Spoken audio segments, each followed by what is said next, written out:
Hello and welcome to Sobriety. My name is Karen Kane, and I am a religious science practitioner, transformation coach, and a booty yoga instructor.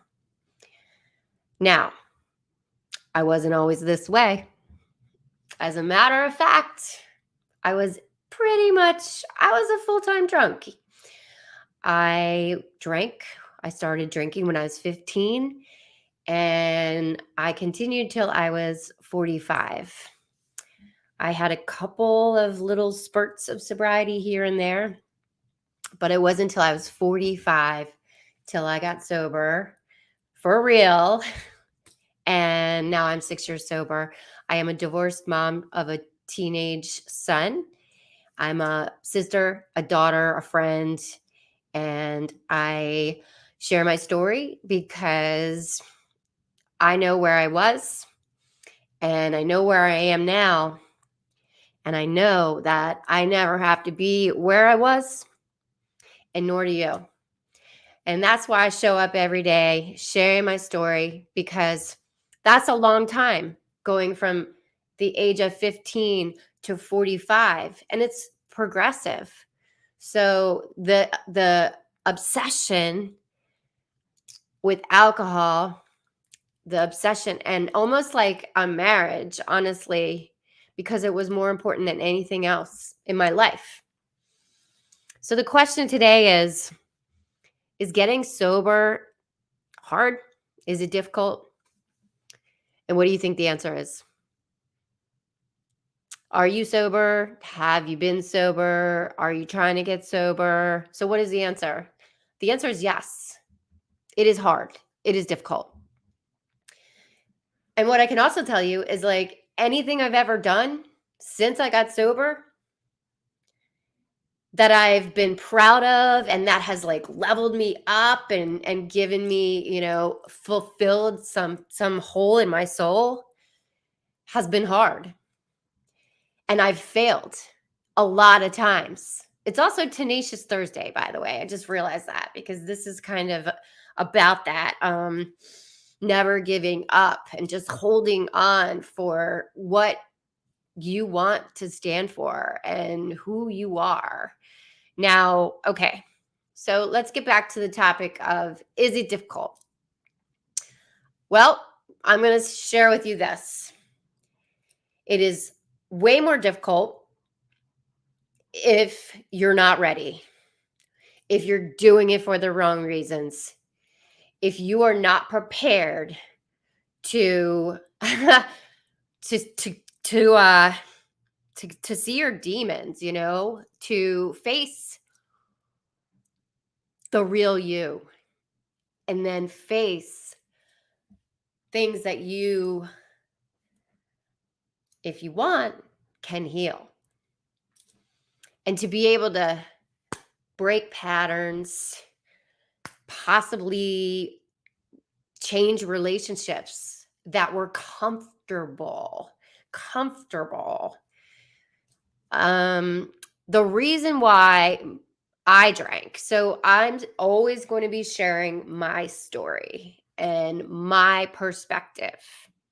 You are not me. I am not you. Everyone is in a unique individualization. But we are all children of God. We're all perfect, whole, and complete, but we're different. We've all had different experiences. And so I ask that you put yourself in my shoes, and what I'm going to do is try to put myself in your shoes, or put myself in my shoes when I was trying to get sober numerous times. Now, I wish I knew how old I was the very first time I was probably, and I wasn't really trying. I was like, let me try to be sober for like 30 days. I don't remember if it was a week or if it was 30 days. But whatever the first time it was, I was young. And it was hard because I didn't want to do it. And I was always around people, places, and things that revolve drinking. So one thing is, when you learn of how to stay sober in early sobriety, you stay away from people, places, and things that can be triggers, or where you would go often, or people you would drink with often, because that's a trigger. Why would you want to torture yourself like that when you're trying to save yourself? When you're trying to find yourself, when you're trying to stand in your truth, when you're trying to figure out who the hell you are. I mean, I didn't know who I was because I listened to everybody else. I was codependent. And what does that mean? I worried about everybody else and focused my time on everybody else. Because I didn't want to deal with my own personal crap. And how did I cope with that? I drank to numb myself and to check out and not take responsibility for my own bullshit. I didn't go to college. I just felt like a failure, like a total lame-o piece of shit. I mean, I'm just going to say it because I wasn't doing what the normal, like, society made you think you had to do. Go to college, get married, have a kid. Man, if I could do it all over again, first of all, like, you don't have to get married, you don't have to have a kid. You don't. And I'm not saying it's wrong, but for the right person, maybe those things are not right. And I made some serious mistakes listening to other people. Big mistakes. To this day, I regret. But I can't change the past, and everything is happening for us, not to us. For us, not to us. But what I will tell you is when I chose to change my life for me. My why is my son. But I had to do it for me. The mom status of I'm a mom. What kind of mom do you want to be, Karen? How do you want to go down in the family history? I've had family members pass right before I got sober. I mean, or like gosh, was it right when I got sober? Right when I got sober, I had a family member pass, and they definitely lived a life of addiction. Struggled. And I think it's really important to really put yourself out there when you need help, and to surround yourself by people who get it, people who have been there. And that's called AA. And I didn't want to go to AA when I was 23 years old. I didn't want to go to AA when I was 30 something years old. I didn't want to go to AA when I was 45 years old. But guess what? That's where I finally got my sobriety, and I kept it. And it's not one meeting a week. I did 90 meetings in 90 days. And you know what? In the grand scheme of how many years I was in active addiction, 90 days is nothing to get your life back, to gain yourself back. Now, it takes time, granted. Okay? But in 6 years, let me just share, I accomplished all those things. And now I'm able to share, experience strength and hope. And with today's, capability, I can blast it all over the world to help maybe that one person. I gotta wipe my nose. To maybe help that one person in wherever get a little hope that day. The other thing is blame. You can't blame anybody for where you are in life. I could say, "Oh, I could try," and I did for a long time. Plays a little violin for me. "Oh, feel sorry for me because I didn't go to college. Feel sorry for me because people in my life made me feel unworthy. Feel sorry for me cuz my, person that I love so much abandoned me when I was young. Oh, feel sorry for me because I could go on and on and on and on and on and on and on. But until you're ready to take full responsibility and ownership for your life and where you are and everything you've been through, good luck. Good luck. You got to do it for you. Nobody's going to save you. Nobody really cares, quite honestly. They might be worried about their reputation. Oh shit, that's my really good friend, and she's like telling the world that she's an alcoholic, and everybody knows I totally hang out with her all the time. Whoa, that was so weird. I just saw on my timer, I saw 11:11, and then one. That was so weird. Those numbers are always appearing for me. 11:11 and 111. So wild. Yeah. Yeah. Okay. So here's the thing. Is it hard? Yeah. But everything's hard. That's worth and that's worth it. That brings you change, brings you joy and fulfillment and fills that void. I had this void inside of me, that lack of love for myself.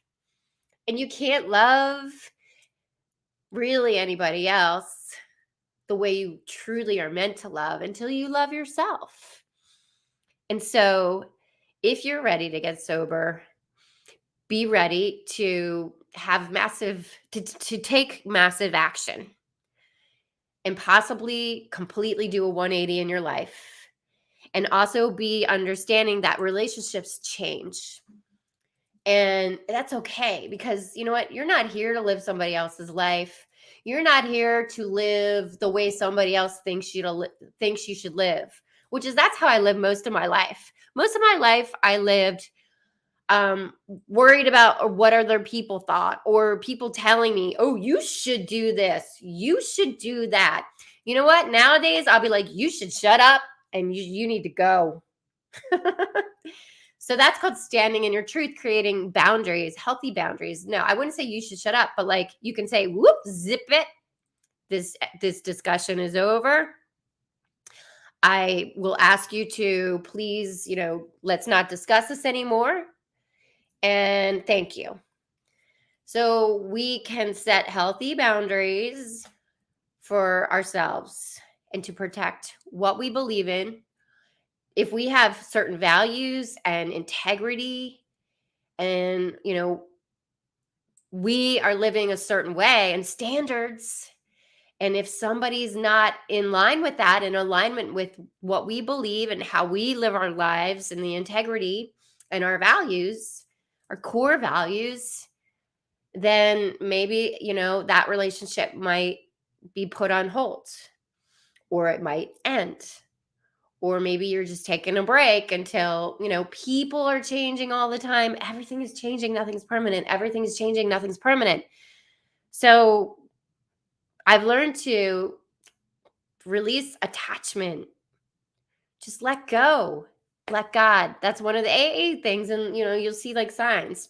Let go, let God, because we have no control over anything. We have control of ourselves. We can't change anybody else.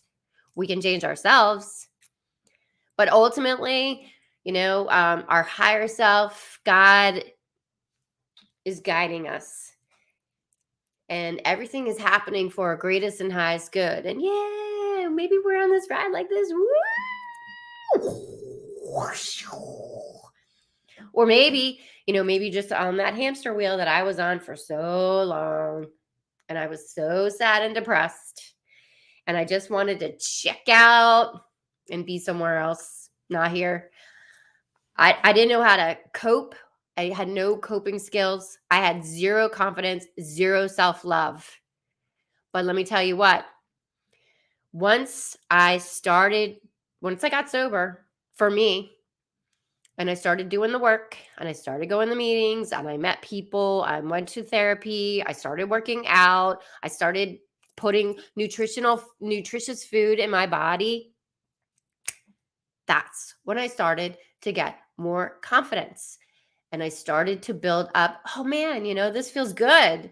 This feels good. I feel good. I'm not like on anything either. Like I'm not drinking anything. I'm high on life. So once you start to get a little taste of that high on life without anything, like all natural, that's when the magic really starts to happen. You